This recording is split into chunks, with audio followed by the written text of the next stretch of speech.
to a brand new episode of Coming Distractions brought to you by the Nerdpocalypse podcast. I'm your host, Jay. I'm here with my co-host, Micah. Hey. And Terrence. What's up?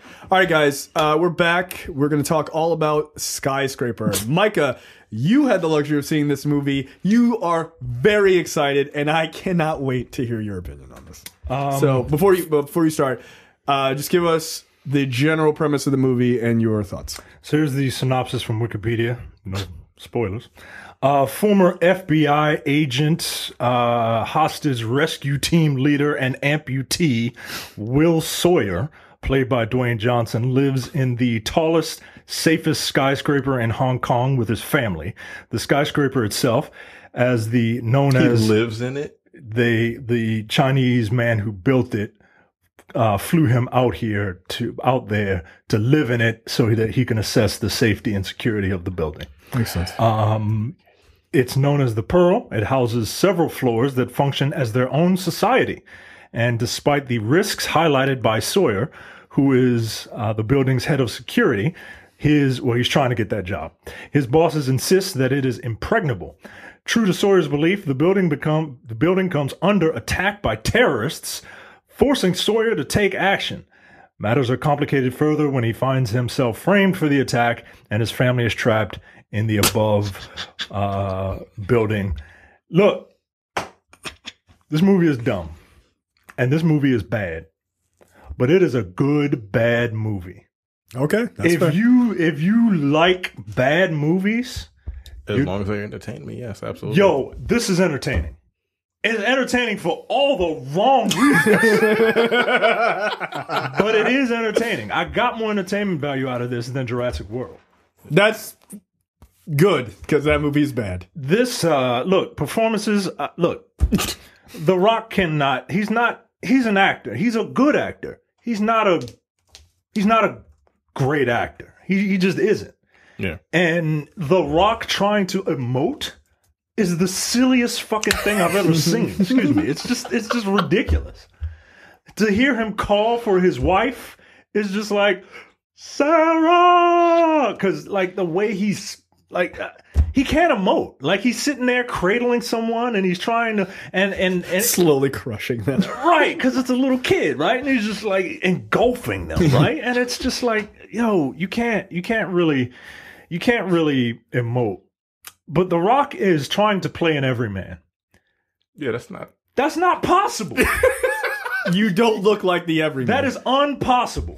You can't look like The Rock and be an everyman. Yeah. Like, he's very likable in this, right? But it's a vanity project. Like, he's turning into Morris Chestnut for me when it comes to these vanity projects. Like, at one point, like, he's scaling a crane. He's scaling a 90-story crane on a bum leg in 15 minutes. And he's got all of China looking up at him, rooting for him. Because, like, wait. Yeah.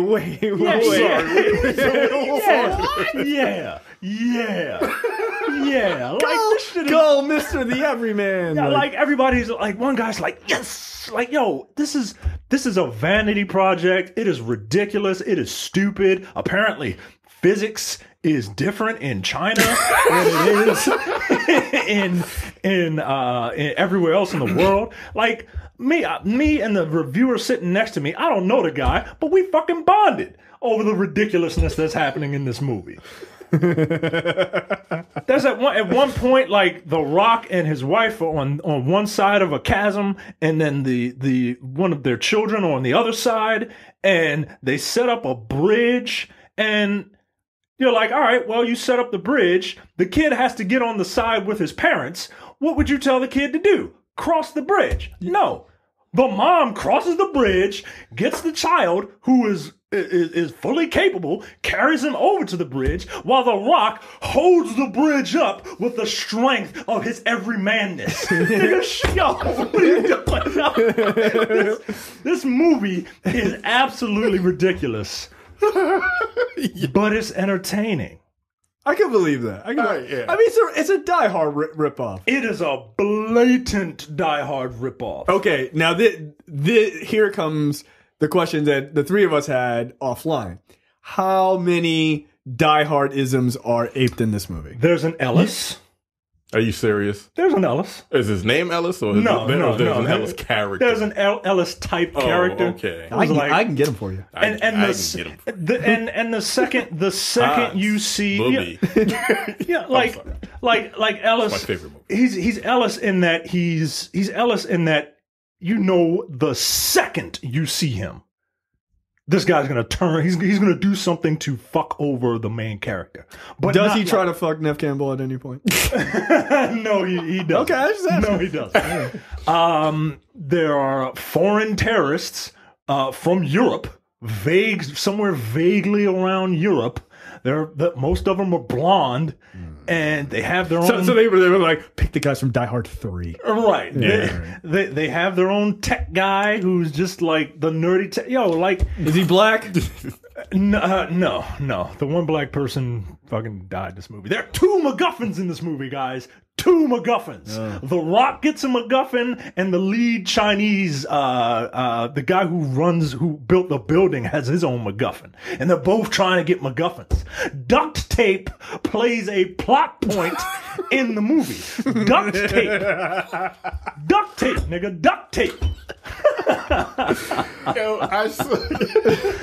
The trailer for this movie was unbelievably stupid. Like, here's the thing about the trailer.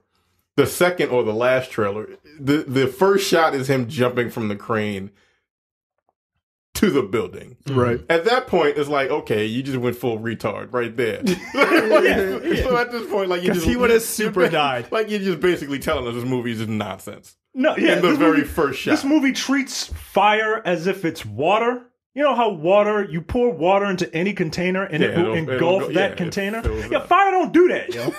Fire don't do that. Not Chinese fire. Well, Chinese fire, yeah. Apparently, Chinese fire. High-tech. Literally, they opened a bunch of vents, and the fire was just like, "Oh, okay, let's just go up these vents." Like, is there a Carl in this movie? Where he's constantly the guy he fought.